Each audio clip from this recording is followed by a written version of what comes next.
안녕하세요. 백만불 미스테리 레체 아빠입니다. 여러분의 구독과 좋아요는 제가 양질의 컨텐츠를 제작할 수 있는 원동력이 됩니다.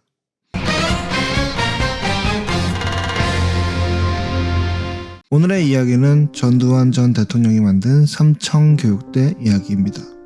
대한민국의 제4공화국 말기 1980년 8월부터 1981년 1월까지 국보위 위원장이었던 전두환 전 대통령이 삼청계획 5호에 의거하여 만든 삼청교육대. 여기서 삼청은 서울시 종로구 삼청동에 위치한 국가보위비상대책위원회라는 명목으로 삼청동의 이름을 집어넣은 것입니다. 여담이지만 드라마에서 삼청동은 가장 부자 동네로 나오고 있습니다.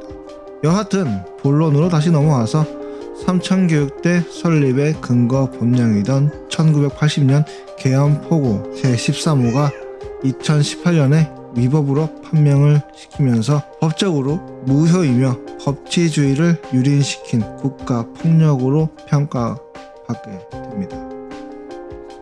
사실 이때 당시 인권 유린이 있기는 했습니다만 그 당시 간첩들도 많았기 때문에 아마 간첩들을 잡아들이는 과정에서 엮여 들어간 사람들이 억울함을 호소하는 것은 아닐까 하는 생각을 해봅니다. 한편으로는 정치범 수용소, 한편으로는 교화소라고 보고 있는데 살인마 조두순 역시 삼청교육대 출신으로 교화가 되지 않은 아동 특수 강간범의 잔혹한 악마가 되어 있는 경우도 있었습니다. 사실 12.12 사태와 5.18 광주 항쟁, 유혈 사태 이후 집권하게 된 신군부 세력에 의해 사회에 존재하는 범죄자 및 조폭 등을 모아놓고 훈련시켜 교화를 시킨다는 목적이었지만 사실 무식하게 통나무 들고 바닥에 긴다고 사람이 교화가 된다면 세상 사람들 평범하게 살 것이고 범죄자도 없어야 정상 아닐까요? 이곳에 끌려가게 되었던 사람들 대부분이 현행범이나 재범의 우려가 있는 사람, 그리고 윤락가 여성 및 조폭이나 건달이 대부분이었으며 도둑이나 강도 등 반정부 세력과 같은 사회에 악영향이 될 법한 사람들을 위주로 잡아들였다고 하는데요. 사실상 당시에는 대한민국 자체가 군사 정권 시절이기도 했고 나아가 여러 내적 갈등으로 인해서 내부적으로 청소가 필요했던 것은 사실이지만 어쩌면 지금도 이러한 시스템은 일부 필요하지 않을까 생각을 해봅니다. 주적을 주적이라 못하는 사람들, 이성 간의 혐오를 조장하는 사람들, 강도 및 범죄자를 물론 교도소라는 곳이 있지만 이곳에서 할 수 있는 역할이 있고 할 수 없는 역할이 있을 것입니다.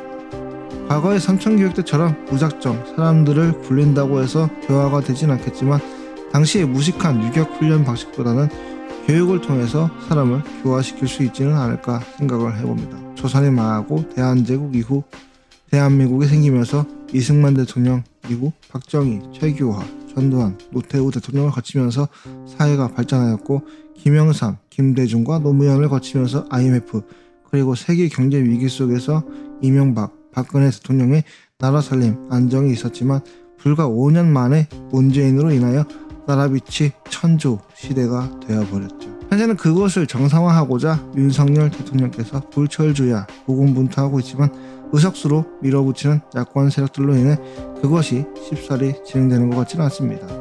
어느 한쪽 세력이 상대 세력의 동의 없이 법과 예산을 마음대로 정하는 것은 역사적으로도 없었던 일입니다. 그래서 지금과 같이 난해한 세상 속에서 서로를 헐뜯고 혐오를 조장하는 사람들을 잡아놓고 교육을 시켜야 하지 않을까 하는 생각을 해봅니다만 불가능할 것이다 여겨집니다. 인권 탄압이네, 유린이네 하면서 전국적으로 시위가 일어날 수도 있는 가능성이 있으니까요. 그러나 강한 리더는 필요한 법입니다. 내가 정한 방향이 옳고 그름을 떠나서 정한 길이 있다면 그것을 밀어붙이는 강한 리더는 현재 대한민국에 필요합니다. 그것을 옆에서 반대한다고 내부에서 총질을 한다고 망설이는 것이 아니라 과거 박정희 대통령이 경부고속도로를 만들고자 했을 때 바닥에 드러누웠던 인물들을 생각해 보시기 바랍니다. 당시 경부고속도로가 생겨나지 않았다면 지금과 같은 물류 시스템, 그리고 서울에서 부산까지 연결해주는 대한민국의 동맥이 지금과 같이 생겨났을까요? 아니죠. 아마 아프리카 개발도상국과 같이 못사는 국가처럼 2023년 현재까지도 제대로 된 발전 없이 국가에서 주는 푼돈이나 받아가며 생활했을 수도 있을 것입니다. 삼천교육대가 비록 역사적으로 비판받는 일일지는 모르겠지만 리더들의 역할은 지시를 하는 것이고 이것이 과잉 충성을 보이고자 했던 자들의 만행으로 이어진 것일 것입니다. 그러나 그 비난은 리더들이 짊어지는 것이겠죠. 대본을 쓰다 보니 이야기가 좀 새어버리긴 했는데 삼천교육대에 끌려간 사람들을 보면 일반적으로 반정부 세력이나 시위에 동참했던 사람들, 전과자나 조폭, 건달 등이 대부분이기 때문에 잘했다고 할 수는 없겠지만 앞으로는 일어나서 안 되는 인권 유린과 탄압일 것입니다. 그럼에도 불구하고 어느 정도는 필요하지 않을까 생각을 하면서 여러분의 생각 또한 댓글로 적어주시기 바랍니다. 물론 제 컨텐츠에 불만을 표하는 댓글도 환영합니다. 그 당시 역사를 저는 모릅니다. 어디까지나 저는 인터넷을 통해서 정보를 얻고 그 내용들을 요약하여 영상을 만드는 것이니까요. 그 시대를 관통해온 어른들의 댓글을 기다리겠습니다. 백만불 미스테리 레츠 아빠였습니다.